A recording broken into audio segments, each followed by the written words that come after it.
My grandmother's lawyer coughed and announced the will. My cousin Paul got the Miami penthouse worth $4 million. His sister Brenda got the Palm Beach estate. And me? I got an old Singer sewing machine. Perfect for the family letdown. Paul snickered. But when I found what Grandma Dorothy truly gave me, I had to phone the FBI. The morning of the will reading kicked off like every other mess in my life. My 2012 Honda Civic wouldn't start, so I took 2 buses to reach the downtown law offices of Hutchinson, Sterling, and Associates. I was 20 minutes late when I shoved through the glass doors. My teacher's salary blazer looked worn next to the marble walls and crystal chandeliers. "Ryan, there you are." Uncle Victor's voice echoed across the reception, more annoyed than warm. "We've been waiting. Do you know how much billable time you've wasted?" Uncle Victor stood in his $3,000 suit, glancing at his fancy Patek Philippe watch for effect. At 62, he looked like a guy who'd spent his life thinking he deserved everything he hadn't really earned. His gray hair was slicked back. His shoes cost more than my rent, and his smile never warmed when he looked at me. "Sorry, Uncle Victor. Car trouble. Still driving that junker, Ryan? You're 34. When I was your age, I had 3 cars. When you were my age, you were spending Grandma Dorothy's cash. I wanted to snap, but I held back. Not the time." Paul popped up beside his dad, a younger, even cockier version. "Ryan, good to see you, cousin." He squeezed my hand too hard, like always, turning everything into a contest. "How's teaching going? Still at that public school, Franklin?" "Hey, going fine. Thanks. Public school teacher," he said to Brenda, who'd just walked over. "Can you imagine all that potential? And he's teaching kids about the Civil War." Brenda air-kissed my cheek, avoiding actual touch. "Ryan, darling, you look worn out. Eating enough?" She didn't wait for my reply. "You know, my husband knows folks on the Board of Education. If you ever want a real job in administration instead of the classroom." Her husband, Senator Blackwood, stood behind her like a campaign ad, all teeth and firm handshake. "Ryan, good to see you, son." He was only 5 years older than me, but he had that politician knack for making everyone feel small. "Shall we go up?" Mr. Hutchinson's secretary appeared, a nervous young woman sensing the family drama. "Mr. Hutchinson is ready in conference room A." The elevator ride to the 14th floor was quiet, except for Paul typing on his phone, probably making deals worth more than I'd earn in my life. Brenda touched up her lipstick with a fancy compact mirror. Uncle Victor stared ahead, already counting his inheritance. Me? I thought of Grandma Dorothy. She passed 6 weeks ago on a Tuesday while I was teaching my 4th period class about Reconstruction. The principal pulled me out, and I knew before he spoke. Grandma had fought pancreatic cancer for 8 months. At 91, she'd refused harsh treatments, saying she'd had her time. The conference room screamed money, like you'd expect from a law firm handling Florida's richest families. Floor-to-ceiling windows showed Biscayne Bay, a mahogany table big enough for 20, and paintings worth more than a teacher's yearly pay. I took my usual spot at the far end, where I'd sat at every family gathering since Dad died. Mr. Hutchinson walked in, holding a thick leather folder. He was old, probably should have retired, but Dorothy trusted him for 40 years. His hands trembled as he set down the papers. "Thank you all for coming." Mrs. Dorothy Whitmore was clear about her wishes, and I'll read her will exactly as she wanted. He started with smaller gifts. $50,000 to her housekeeper, Maria, $25,000 to the gardener who kept up her properties, and sums to charities she loved. Then came the big stuff. "To my eldest son, Victor James Whitmore, I leave my investment portfolio, managed through the existing trust." Uncle Victor nodded, no surprise. $8 million, just like that. "To my grandson, Paul Victor Whitmore, I leave my condominium at 1800 Biscayne Boulevard, Miami, Florida." Paul pumped his fist like he'd sealed a huge deal. The Whitmore family conference room at Hutchinson, Sterling, and Associates felt like a courtroom where I'd already been judged guilty. Part 2. The air conditioning was cranked too low, the way rich folks always kept their rooms, like comfort was something to stockpile. I pulled my dad's old blazer tighter around my shoulders, the one I wore to every family event like armor that never really shielded me from their jabs. "To my granddaughter, Brenda Marie Blackwood," Mr. Hutchinson went on, his voice steady despite his age, "I leave the estate at 2847 South Ocean Boulevard, Palm Beach, including all furnishings and the beachfront." Brenda touched her pearl necklace and smiled at her husband. Mother Whitmore always said that property would stay in the family. She said to nobody in particular, though her eyes hit mine. With the right people, of course. The mahogany table reflected our faces like murky water. I saw myself distorted in it, looking just like what they thought I was. The teacher, son of the failed son, the one who'd never measured up to Whitmore standards. Paul sat across, texting his assistant about switching his celebration dinner to a pricier spot. Uncle Victor scrolled through documents on his tablet, already plotting tax moves for his windfall. There are more specific bequests, Mr. Hutchinson said, flipping pages with ease.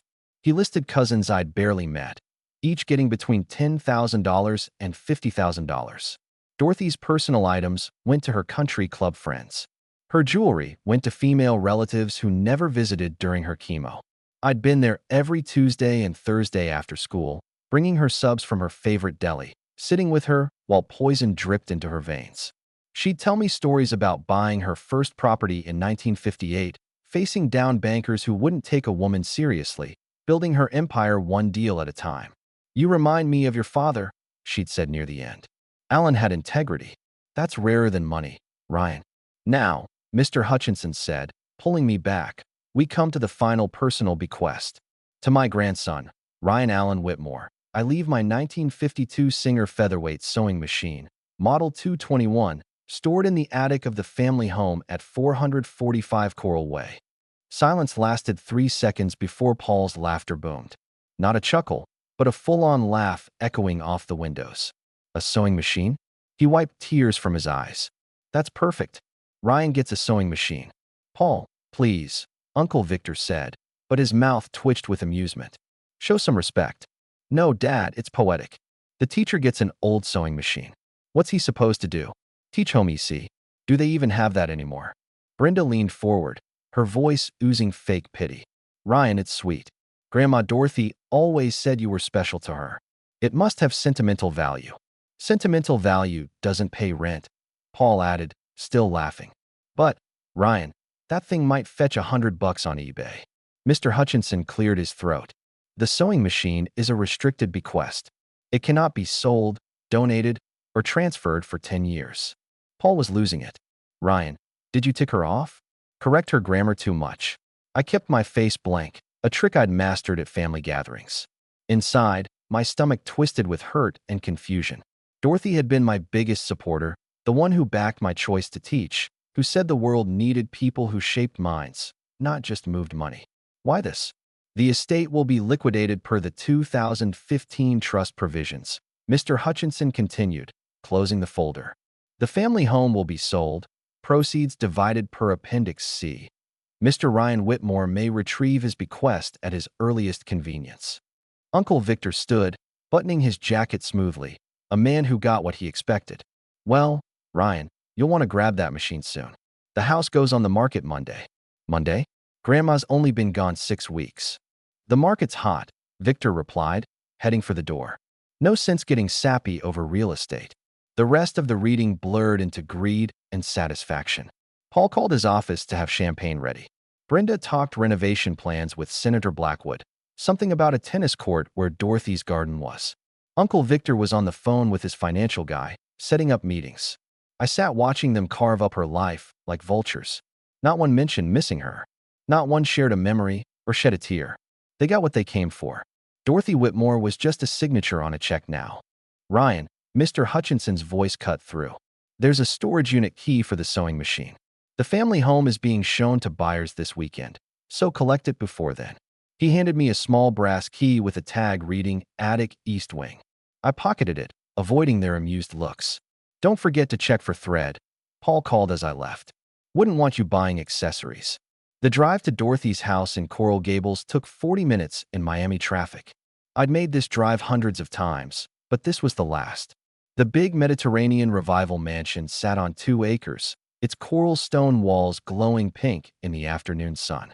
Dorothy moved here in 1975 after her real estate empire took off. The house felt empty without her.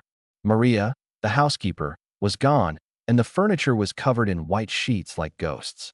My footsteps echoed on the terrazzo floors as I climbed to the 3rd floor and pulled down the attic ladder. The attic was hot, stuffed with decades of stuff. Boxes labeled Christmas 1987, Victor's College, Alan's books. That last one stopped me. My dad's things, boxed and forgotten after his death 5 years ago. I ran my finger through the dust, leaving a clean streak like a scar. The sewing machine sat in the corner, pristine in its black case. A note in Dorothy's shaky handwriting was taped to the handle. For Ryan, handle with care. I carried it to my car, the case heavier than expected. As I set it in the trunk, Paul's BMW pulled up. Couldn't resist seeing the old place, he said, stepping out. But his eyes were sharp, not nostalgic.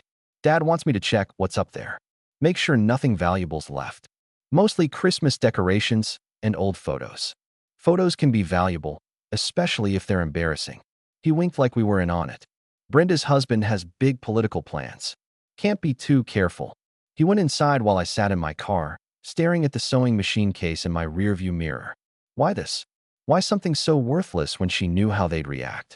That night in my apartment, I set the machine on my kitchen table. The black metal shone under the light, Singer, in gold letters across the front. It was in perfect shape, but something was off. The needle had never been threaded. The foot pedal's cord was still wrapped in its original paper. This machine had never sewn a stitch.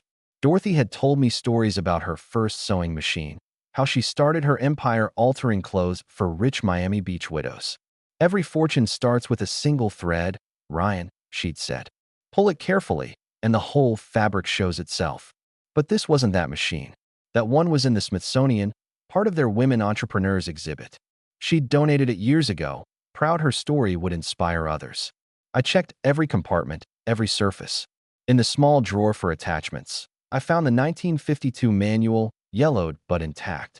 The fabric tray under the machine felt loose. When I lifted it, my heart stopped. A white envelope with my name in Dorothy's handwriting. Inside, a single sheet of her stationery, her initials watermarked faintly. The message was short but changed everything. My dearest Ryan, if you're reading this, the vultures have had their feast. The machine is just the beginning. I read the rest of Dorothy's note 3 times before my hand steadied. Look where the roses never bloom. Remember our talks about the old Whitmore estate in Coral Gables? Some gardens hide more than beauty. The truth about your father's death is there. Trust no one in the family. The combination is your father's real birthday, not the one Victor tells everyone. All my love, Grandma D. My father's death. The words hit like cold water. Alan Whitmore drowned when his fishing boat flipped off Key Biscayne 5 years ago. The Coast Guard called it a tragic accident, a sudden storm catching an experienced sailor off guard. I never questioned it. Dad knew those waters better than anyone. But the ocean doesn't care about skill when it takes someone. But Dorothy was hinting at something else. I called Franklin High at 6 a.m. and left a message about food poisoning. Then I drove to the old Coral Gables estate, Dorothy's first by in 1958. Unlike her later mansion, this place had been abandoned for years. Dorothy kept it for sentimental reasons, turning down every developer's offer. The iron gates were rusted but unlocked. The driveway was cracked, grass pushing through concrete. The 2-story Spanish colonial house stood empty, most windows boarded. But I wasn't here for the house. The garden stretched behind, 5 acres that were once Dorothy's pride. She grew tomatoes, peppers, mangoes, avocados, but the rose garden was her masterpiece. Except one corner where nothing grew. Bad soil. She'd told me when I was 12 and tried planting sunflowers there. Some earth just won't take life, Ryan. Respect that. Now her words meant more. I found the dead patch fast, a 6-foot square of bare dirt in the southwest corner where even weeds wouldn't grow. The morning sun was brutal, sweat soaking my shirt as I dug with a shovel from my apartment. 1 foot down, just sandy soil and rocks. At 18 inches, my shovel hit something solid, not rock, but metal. I cleared the dirt with my hands, uncovering a steel box the size of a briefcase with a combination lock. Dad's real birthday. I knew it because Dorothy let it slip once after too much wine at Christmas. Victor changed the story to hide that their parents conceived Alan before marriage, a scandal back then. The real date was November 15th, 1971, not March 15th, 1972. I spun the dials. 111571. The lock clicked. Inside, wrapped in plastic, were documents that turned my stomach. The first folder had property deeds and bank statements showing transfers from Dorothy's accounts to offshore holdings in Victor's name. 15 years of theft, documented in her neat handwriting. The second folder was worse. Emails between Victor and Paul, printed and dated. Alan's getting too close. One read from Paul to his dad. He asked about the Bayshore property discrepancies. Victor's reply, I'll handle your uncle. Family meeting on the boat next week. Dated 3 days before Dad died. My hands shook as I found a work order from a marine repair shop. Hydraulic steering modification for Alan Whitmore's boat. Paid by Victor, done the day before Dad's last trip. There were photos, too. Paul meeting a man Dorothy's notes named Marcus Torelli, a mechanic with 2 insurance fraud convictions. Timestamps showed the meetings the week before Dad's death. At the bottom was a letter in Dad's handwriting. Mom, I found Victor and Paul stealing from you for years. Millions through shell companies. The Bayshore property sold for $12 million, but they reported 6. The rest went to accounts in the Caymans. I have proof. I'm confronting them tomorrow on Victor's boat. If anything happens to me, it wasn't an accident. I love you, Alan. Dated the day he died. The last item was a flash drive and another note from Dorothy. Everything's backed up here. 3 copies and safety deposit boxes listed in the attached document. I've gathered evidence for 5 years, but my lawyers said it wasn't enough while I was alive. They'd bury me in lawsuits and delays. Dead, I'm untouchable. Dead, they can't threaten me. Make them pay, Ryan. Your father deserves justice. I sat in that dead garden for 20 minutes, reading every document. The evidence was airtight, damning. Dorothy spent 5 years building a case to ruin Victor and Paul. $30 million in embezzlement and a murder conspiracy. The flash drive had gigabytes more. Marina security footage of Victor and Paul near Dad's boat the night before he died. Bank records showing huge transfers after his death. Even a recorded call where Victor said the Allen problem was resolved. My phone rang, snapping me out of rage and grief. Paul's name flashed. Ryan, where are you? You were supposed to meet me at the bank to sign house sale papers. I never agreed to that. Well, Uncle Victor needs all heirs to sign. Just a formality. I'll toss in $5,000 cash if you come now. I know the sewing machine thing stung. Call it a family bonus. The casual cruelty, offering chump change while sitting on stolen millions, made it clear. I'll pass, Paul. Your loss, cousin. Figured out what to do with that machine. I know a vintage shop that might give you $200. I hung up and called the FBI. The Miami field office transferred me twice before I got Agent Patricia Martinez in financial crimes. I told her about the embezzlement and murder evidence. She was skeptical until I listed the evidence and amounts. Don't touch anything, she said, her tone urgent. Where are you? 2 hours later, the garden was crawling with FBI agents. They cataloged every document, photographed every page. Agent Martinez, who looked like she'd seen enough corruption for a lifetime, checked the flash drive on her laptop. Your grandmother was thorough, she said. This is prosecutable. The murder conspiracy's trickier, but the financial crimes are solid. What now? We build the case. A few weeks, maybe a month. You need to act normal. Can you do that? The next 3 weeks were hell. I taught classes, graded papers, sat in faculty meetings, knowing what was coming. Paul called twice about estate stuff, his smugness making my skin crawl. Victor invited me to lunch to discuss your future, which I dodged. The arrests hit on a Thursday morning across 3 spots. Victor was grabbed at his country club mid-golf game. Agents waiting until the 9th hole to cuff him for murder, conspiracy, embezzlement, and wire fraud. Local news filmed it. Victor in golf gear, led away in handcuffs. Paul's arrest was public, too. Agents stormed his Manhattan investment firm during a meeting. A colleague told me Paul tried to sprint through the office in his fancy loafers before an agent tackled him near the elevator. They marched him through the lobby in front of everyone. Brenda's arrest happened at a charity luncheon where she was being honored. Agent Martinez said Brenda fainted when they read the charges, including money laundering through her husband's campaign funds. Senator Blackwood wasn't arrested, but his career tanked. The investigation showed the full scope. Victor and Paul set up 47 shell companies to siphon Dorothy's empire, sold properties cheap to their own holdings, skimmed fees, took loans against her assets. The murder evidence was complex, but prosecutors were confident. The tampered hydraulic system, meetings with Torelli, transfers after Dad's death, It all added up. Torelli, facing a third strike, agreed to testify for a lighter sentence. At trial, I learned worse. Victor had stolen from his mom since she gave him power of attorney. Paul joked in emails about bleeding the old bird dry. Brenda hid assets through her husband's donors. They killed my dad for protecting his mom. They laughed at family dinners while his orphaned son sat there. They stole millions while Dorothy died of cancer. Too weak to fight, but strong enough to document every crime. The trial took 6 months. I sat in court every day. I wasn't teaching, watching prosecutors lay out Dorothy's case. Victor's lawyer tried to paint him as a devoted son handling complex affairs. That fell apart when they played a call where he called Dorothy a senile old witch who should have died years ago. Paul broke first, facing life for murder conspiracy.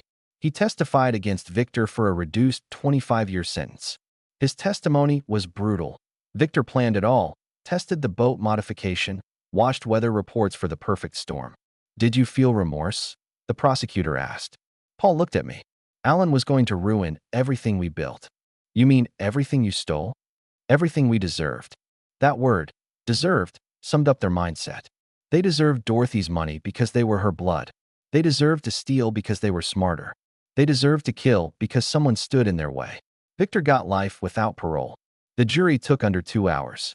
Brenda got 15 years for money laundering. Her husband divorced her before the trial ended, dodging the scandal. But Dorothy had one last surprise.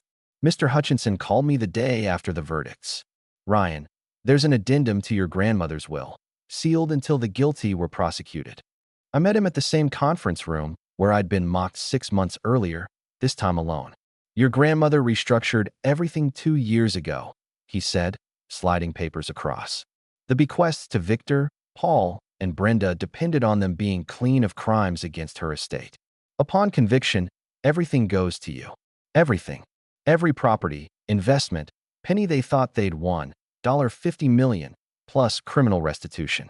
Paul's redecorated Miami penthouse. Brenda's Palm Beach estate with her half-built tennis court. All mine.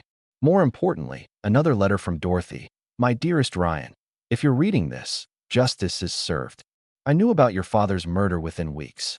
A mother knows when her child's been killed, but I was old, sick, and they controlled too much. Going to the police meant lawsuits, delays, maybe my death before justice. So I waited, planned, documented, and trusted you. You were never the disappointment. You were the only one who inherited what mattered to me. Integrity. Your father had it, too. Why they killed him. The sewing machine was my first buy after leaving my abusive first husband. It was never used, a symbol, not a tool, for new beginnings, the power to create, not destroy. Now it's your turn. Make your father proud." I kept teaching. Quitting felt like letting Victor and Paul win, like saying money trumped purpose. But I used Dorothy's fortune to start the Alan Whitmore Foundation for Ethical Business, offering scholarships for first-generation college students, support for whistleblowers, funding for corporate crime investigations. Paul's penthouse became a shelter for abused women starting over, like Dorothy did. The Palm Beach estate turned into a free retreat for burnout teachers. The Coral Gables property, where Dad's letter waited 5 years, became a memorial garden. Where roses never bloomed, I planted an oak with a plaque. Truth grows where secrets are buried. The sewing machine sits in my classroom in a glass case with Dorothy's story. Students ask why it's in a history class. History isn't just the past, I tell them. It's the threads tying us to those before us. Sometimes one thread unravels everything. Sometimes that's what needs to happen. Last week, a student stayed after class, worried about her own family. She kept eyeing the sewing machine.